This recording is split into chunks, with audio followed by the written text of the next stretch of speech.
Welcome to Game of Attention. Today we're talking about visual storytelling in retail, considering how brands can stand out in store, which visual elements drive customer loyalty, and how storytelling is integrated into product packaging. I'm so excited to have Isabelle and Mehdi with me today to unpack this topic. Thank you both for being here and for your time. Isabelle, would you like to introduce yourself and share a little bit about your experience? Yeah, my name's Isabelle Mareschal. I'm a professor of visual cognition at Queen Mary University of London.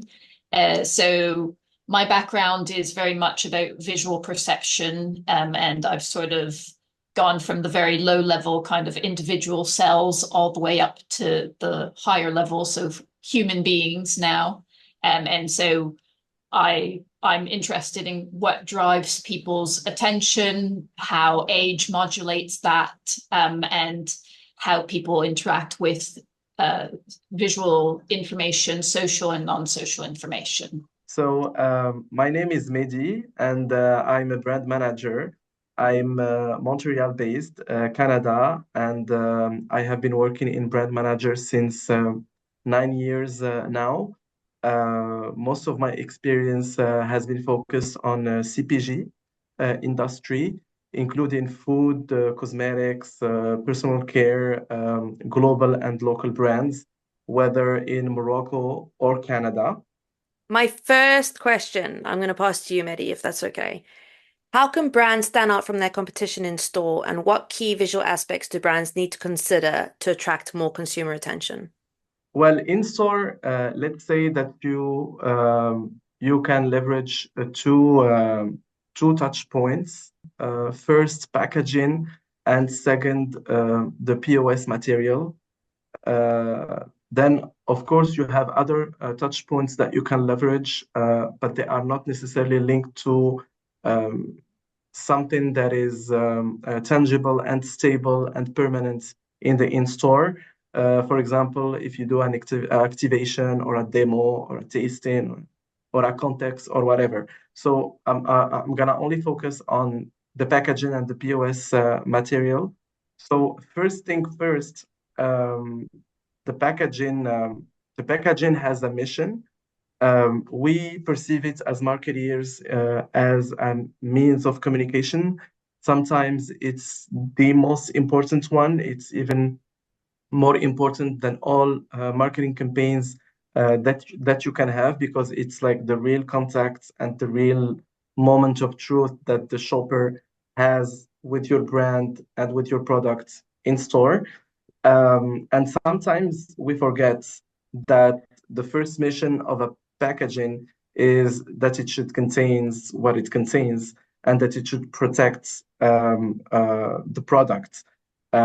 So it's important to keep in mind this hierarchy and this first mission of the packaging. Now, after this, of course, we should focus on the design. Does it attract the buyer's attention? Does it stand out? Does it stand out on shelf? Does it communicate what the product is? Sometimes personally, I have this experience. I go to stores and I'm open to discover new products, and I can tell what this product is just from the packaging, because it's like the message is so unclear, or sometimes it's really crowded and you don't really understand what this product is, like what is the nature of the product, what are the advantages or the strengths or whatever. And of course, our hope as marketeers, because it's like, of course, we do tests, we do a lot of studies and researches before launching anything when it's possible. But it's like a poker game. Like, we have hopes, but it doesn't mean that it's gonna be realized on the ground and understood the way we want the shopper to understand it or to perceive it. So of course, our hope always is for us that the packaging triggers the purchase, seduces the shopper in store, that we keep this seduction, if I may say, even after the purchase. We want the consumer to understand how to open the packaging, for example. we wanted the experience to be easy, the unpacking experience. And today, more and more, we are talking about the unpacking and the unboxing, especially in an e-commerce environment. Or the main constraint of the packaging is the space. So depending on the products, like some products are big, some products are small, but like in a CPG environment and in a supermarket in general, the products are small. And like we can't express everything that we want to express correctly unless we start writing very tiny text and using very tiny visuals that nobody will see. So POS material is a really good opportunity to keep the momentum and extend this story and tell a different story depending on the season or depending on the angle we want to tackle. Because a brand can have many stories to tell, not only one story. And POS material gives us this opportunity in store. Yeah, so I mean, I need to say my background is in sort of the human visual perceptual experience. I don't work with consumers, so I don't want to sort of talk about consumers per se. The So I humans. actually humans, The exactly. humans. Okay. So yeah, I mean, I think in terms of kind of what sorts of things would make a brand stand out, I think at least from a perceptual perspective, usually the things that are very important are things like color. So, the color of the material that you're using. There's a lot of research showing that, some colors are sort of more soothing than others. And men and women have different sensitivity to color. So actually just based on the receptors in the eyes. So about 10% of men are color deficient, whereas that's not the case with women. So, that's already kind of basic information that might be useful. And I think one thing which I guess you may not have much control of in a store is it's not just like your product, but your product within other products. And so, if it's being kind of crowded by other things, it might actually kind of get ignored or be, not stand out in the way you'd want it to. So those are some things. I think it's also important to know that, there are age dependent differences as well in sort of how people, mainly with color again, sort of detect colors. So as you get older, the lens in your eyes become yellow. And so that sort of attenuates a number of sort of blue-green kind of colors. So I think, it's important to actually consider the human, the buyer, to think about from a visual perception perspective, the kind of things that will stand out for them. Generally, yeah, the color, the location as well. I guess you don't have much control over where it is positioned on shelves, but that also would play a role. And there's quite a lot of work that shows that actually one of the first things that draws people's attention is social information. So anything that has a face on it, certainly more with adults than children, but pretty much all humans like faces and look at faces. So that will draw your attention very quickly. So yeah, I think it's a balance of getting the right colors. And I mean, obviously it depends on what message your brand is trying to sell. It might not be suitable to have a face on it, but it may be possible to come up with things that might, still tap into that sort of innate attraction. What's your kind of experience when, like, I mean, you obviously go into shops. Do you think that the brands are considering color, in your opinion? Do you think that they're thinking I think about so, it? yeah. Do you, Well, yeah, so I think, I mean, this is from like an entirely naive perspective with respect to marketing and brands. I feel like there's kind of two categories. I think there are brands who, are not necessarily trying to be high end and perhaps put less thought or work into kind of the colors. And then I think there are sort of like the brands that are trying to attract you and be kind of different. And usually those, I think, are aesthetically just very nice to look at. So they've either got simple colors or quite sort of sleek, simplistic, not this kind of overly in your face sort of thing. Again, this is where you need to take into account age, because children, tend to like a lot of visual information coming at them, whereas adults don't. And the older you get, the less you sort of appreciate that. So I do think that, yeah, some brands do. I think there's also, and maybe you were going to get at it with a later question, but, I think we also associate particular brands with a particular color. And, I don't know if there's been research done on it, but I would assume that if a brand changes its color that it's been known for years, I would assume that that might not always go down so well, because you've got this whole kind of memory of what it should look like, and that kind of makes you feel either nostalgic and warm and fuzzy, or there are all of these slightly more complicated emotions that come into play. But yeah, so that was a long-winded answer to say I think that yes, brands probably do take it into account, but it might depend on what kind of product you're trying to sell. As we're on this, does sensory overload in a visually rich retail environment impact decision making and purchase behavior? Decision making is quite complicated, and there's a number of things that lead to someone making a decision. So you first get like sensory information, generally visual, but maybe other things as well. And then you use your prior knowledge of this sensory information, and that will affect the kind of decision you make about whether you want to buy this or not.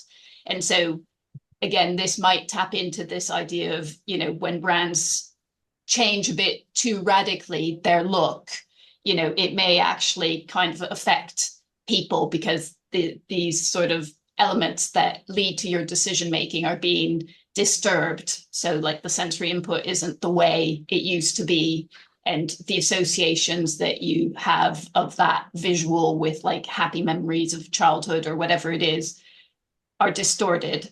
It's again probably something that will depend on the age of your target audience, but I think when you get sensory overload, it's quite difficult as well to parse the information. I mean, I think we've probably all experienced that in some stores where there's just so much stuff, you just can't find what you're looking for. And it's very well known in visual perception. There's a phenomenon called visual crowding, which is that you actually can't find your target if there are too many things around it. So I think in general, sensory overload is probably helpful in terms of trying to get people to buy the brand you're trying to get them to buy, with the caveat that I think younger children, obviously they're not the ones necessarily buying, but they will pester their parents to buy. So you probably still want to take them into account.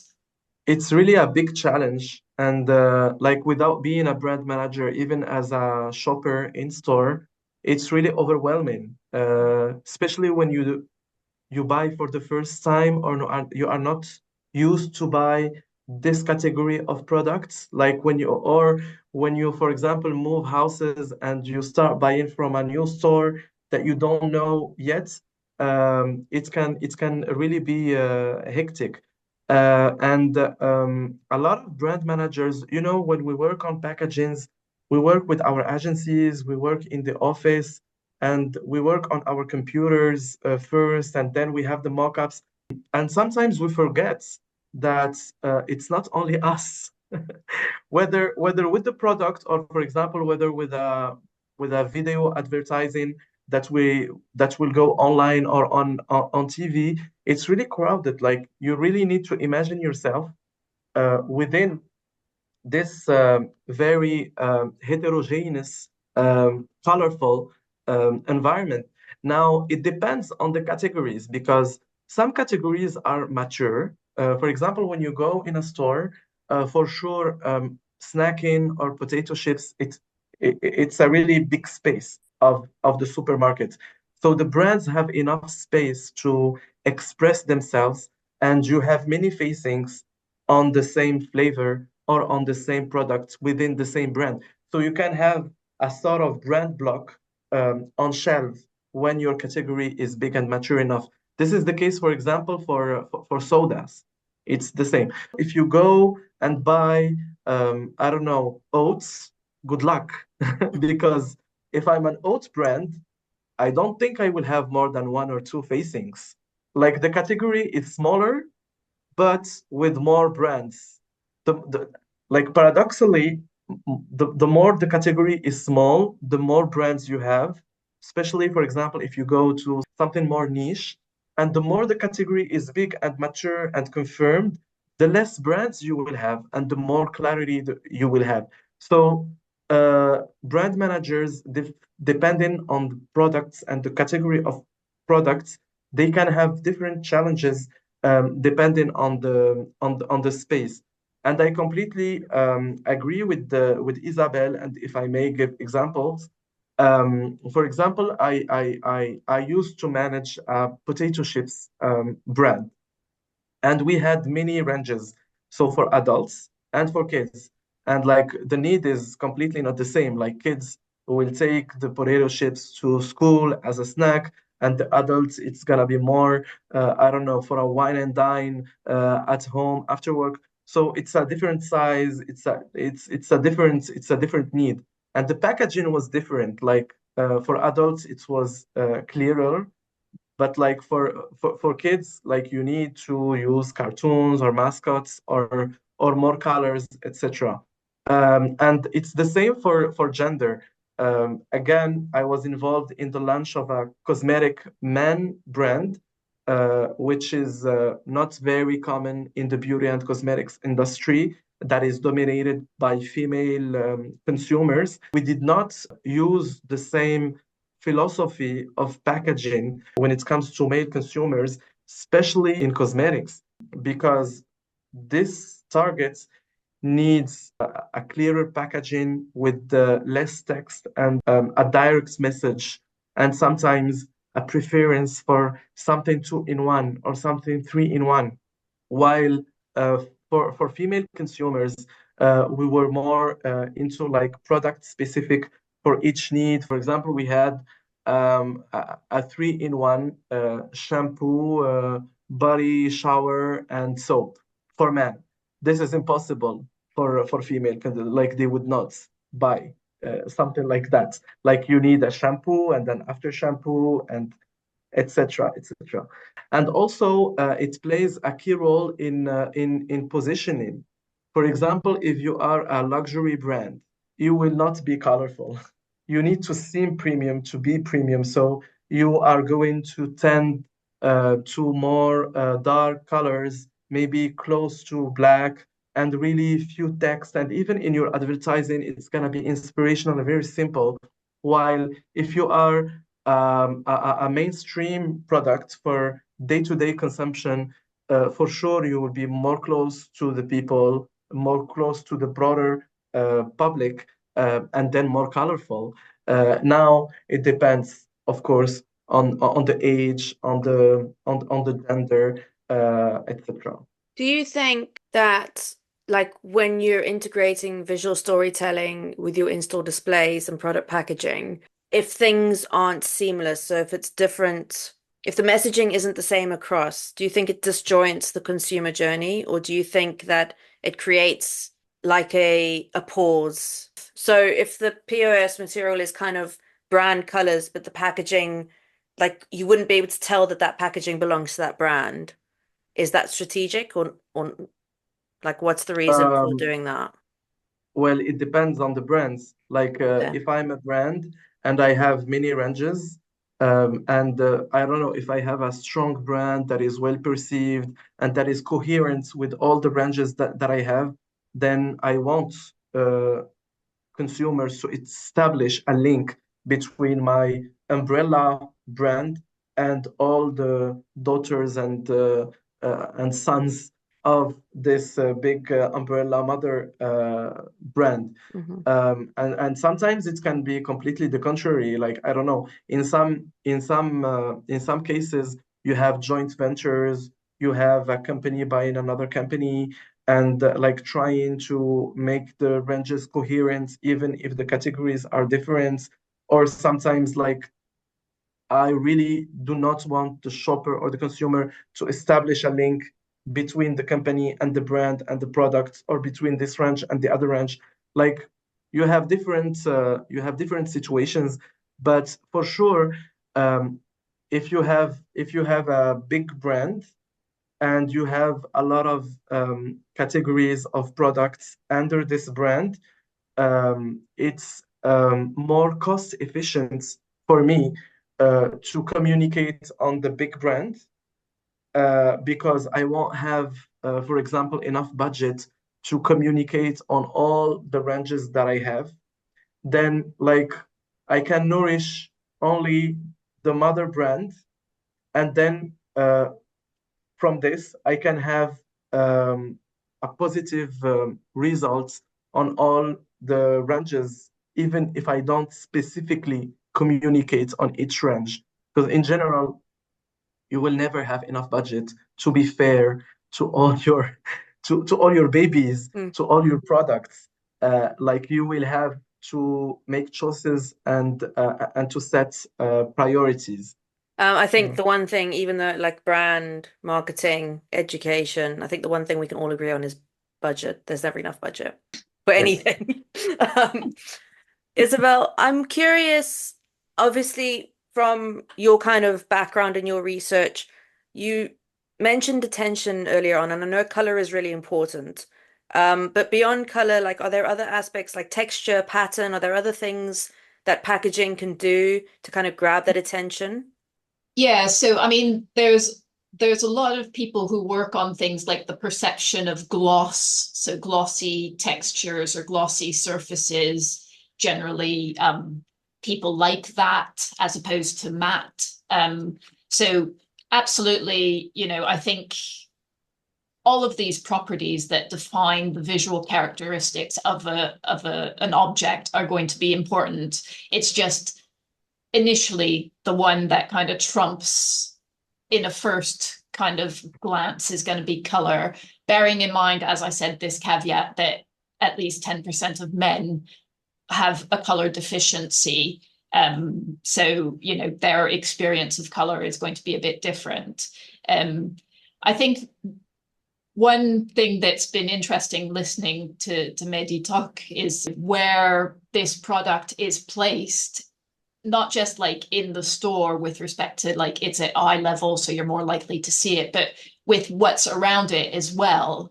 That's going to be very important because how you perceive, like when we do tests in labs, we usually show people like here's an object on a screen and do whatever task we want. But of course, in a store, and you may get consumers to come in and say, oh, this is my favorite, and maybe everyone is going to agree that the white box with the red thing is the best. But of course, what you find in the lab is possibly going to be quite different actually from, what you find in the store, and being able to recreate that store visual experience, but also just navigating the store. Because, another thing is that adults have a good sense of navigation, but actually children don't really have a good sense of navigation. And so if you want children to find something, you need to make it always be kind of in the same consistent location, presumably even across the different stores. So it's always, next to the fruit and vegetables or something. So there's a number of these more cognitive factors that are probably going to come into play that affect overall decision making. But yeah, I think at least in terms of visual perception, I think color really is going to be the most important aspect. It's interesting because, like you said about the difference between children and adults. Now, I don't know, obviously, I'm sure, Isabel, you've been into Lidl, and they have like this middle of Lidl situation, and it's just chaos. Like, there's no organization. It's just like the end of range value products, get a deal. It makes no sense whatsoever. And there's no pattern or continuity or anything. And Mehdi, I'm telling you, you can literally go in there and get a shovel, a fire extinguisher, a pair of pajamas, and like a snack from Germany in the same place. It's crazy. It just makes me think, about how things like that are so popular when it's so overwhelming? Because obviously the brands have very strategic ways of how they do things, and then you have these like anomalies. The human kind of experience as well, I suppose, plays into the whole storytelling factor as well, because if you're going into a store to do a food shop and you're in a rush, you're going to be in a different mindset to if you're going to have a stroll to look for a new product. Yeah, and I mean, I think, people are quite impulsive as well. Generally, if you indicate that something's discounted, so the cost instead of being £15, you've crossed it out and made it £13, people are just going to be more likely to buy that, even if it's not actually, something they necessarily need. So there are all of these sort of slightly odd additional human behaviors. It's true that we are called CPG or FMCG, and like you have the word consumer in both abbreviations, but it doesn't mean that we are a B2C business, because in fact we are a B2B business. We do not sell to the consumer, and we have no control over the in-store. We sell to retailers, and retailers sell to consumers. Now, of course, we have initiative our final contact is with the consumer. Our marketing initiatives will be focusing on the consumer, but the consumer is not our direct client. And we do not have one client. We have different clients in different geographies and in the context of a global brand in different countries, in different channels of distribution.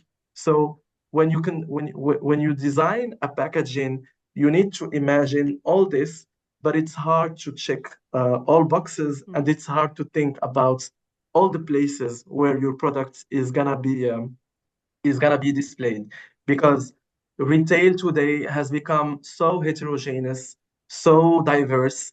You can be in a, I don't know, in a small supermarket, you can be in a big wholesaler, you can be in a hard discounter, you can be in a very premium experiential shop, you can be in e-com.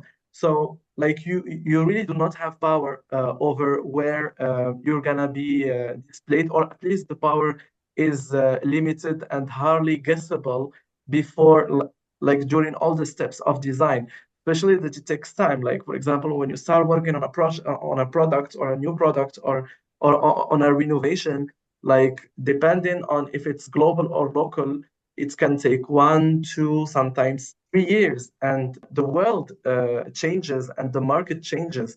Also, like when it comes to colors, like Isabelle emphasized the colors.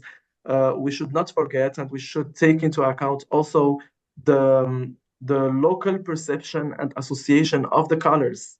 Especially, for example, if you have, I don't know, different products within the same range. For example, in cosmetics, I have a product for sensitive skin, and another product for skin with acne, and another with, like, I can have different skin types, but like there is already a color for each skin type established in the markets and understood and perceived by the consumer.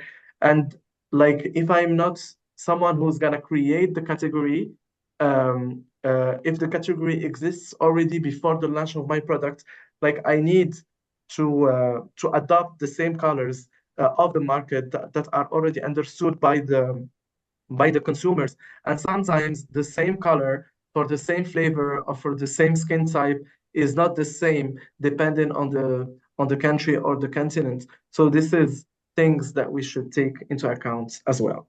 Thank you for summarizing so beautifully, and thank you both for your insights. I've really enjoyed hearing. I know it's not your usual bag, Isabelle, but it was really interesting hearing the kind of scientific, more psychology, visual perception side of it. I find it just fascinating. So thank you both so much.